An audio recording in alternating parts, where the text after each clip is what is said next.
పూజారులందరూ బ్రాహ్మణులు కాదు.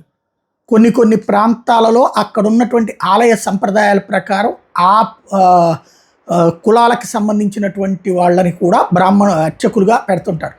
అట్లాంటి పూజారులు ఇప్పుడు తమని తక్కువ కులమని వేధిస్తున్నారంటూ పల్నాడులో మెన్షన్ చేసినటువంటి సంచలనాత్మకమైనటువంటి విషయం.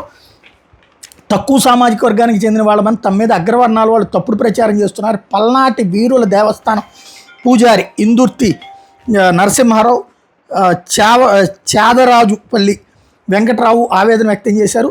తుళ్ళూరులో ఉన్నటువంటి పల్నాటి వీరుల గుడి భూముల వివాదం మీద పూజారులు శనివారం మీడియా సమావేశం పెట్టారు.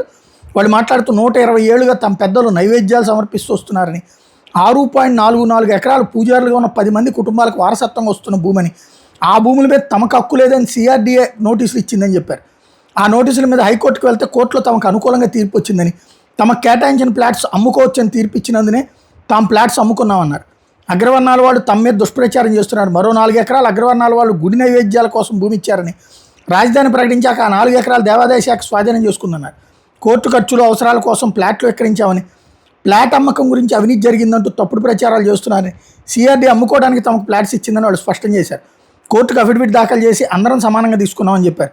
ఆ డబ్బుతో వేరే ప్రాంతంలో భూమిని కొనుగోలు చేసి దూపదీప నైవేద్యాలకు వాడుకునేందుకు నిర్ణయం తీసుకుంటున్నట్టు చెప్పుకొచ్చారు.